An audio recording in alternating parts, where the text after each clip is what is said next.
Yun, malis naman po itong ating Yamaha Mio. Dahil ngayong araw po na ito ay magdadagdag po tayo ng basic protective accessories dito sa ating motor. At kung makikita nyo, meron na po tayo nauna dito na kinabit na itong brake lever natin ay nilagyan po natin ng hand rubber grips. So ayan mga pare, malambot po siyang pigain.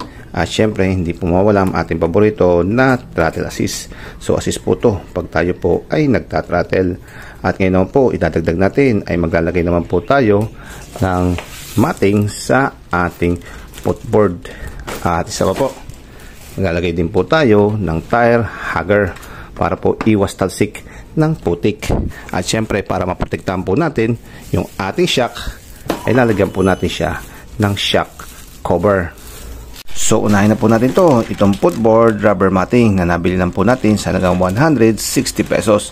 At marami po itong design. Pang Mio nga po pala itong ating binili. At may kasama po siyang tornilyo.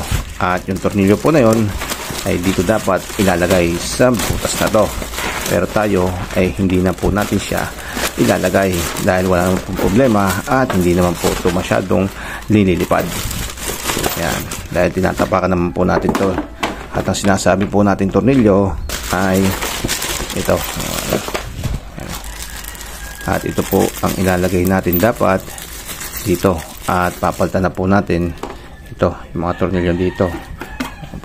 At may kasama po yung ito, pinaka-spacer niya.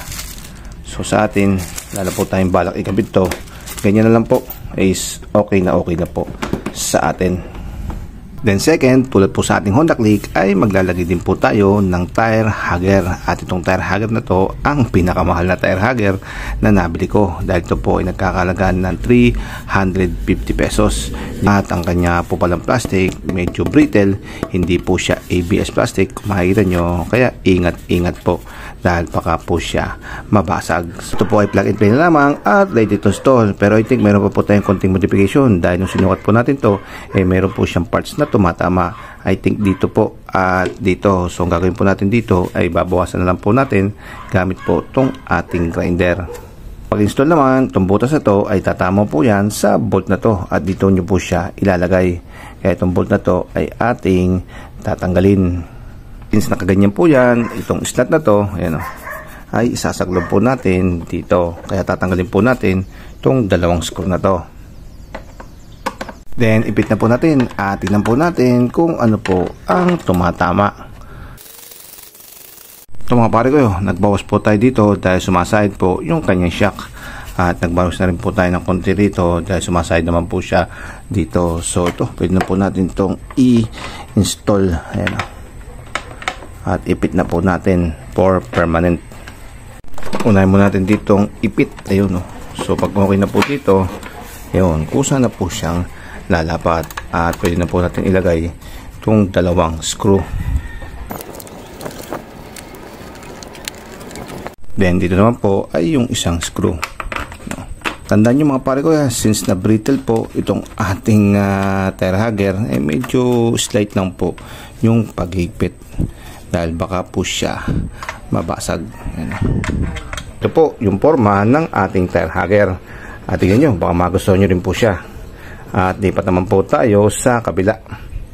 Dito naman po sa kabilang side, kung mapapansin nyo, is para naging isang buo na po siya.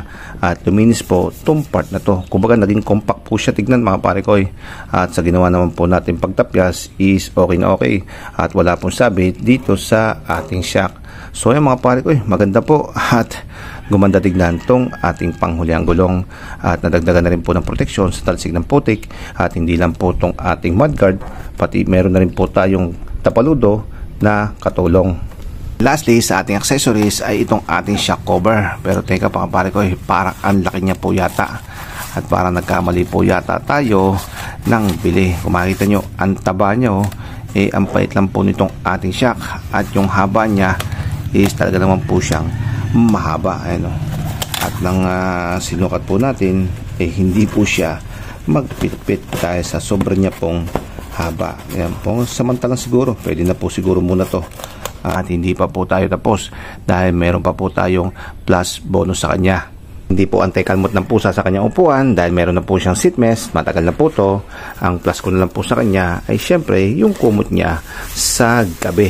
At binili ko na rin po siya ng katulad sa ating Honda Click. So ayun po yung ating Honda Click. Ayun, meron po siyang ganito. So ito naman po para dito sa ating Yamaha Mio para hindi po siya ginawin sa gabi. So inulit ko mga pare ko, huwag po kayong bibili ng kulay itim dahil paborito po yung ihan ng pusa. Ang kulay po na dapat yung bilhin ay light color. So ito na po yung basic protective accessories ng aking Yamaha Mio. Kaya kung gusto nyo po magkabit ng ganito, wala pong problema dahil bukod po sa mura, madaling akabit, ay dagdag pogi pa sa ating Yamaha Mio. So hanggang dito lang po yung ating video at maraming salamat po sa panonood. Paalam sa inyo mga pare ko. Kita kits!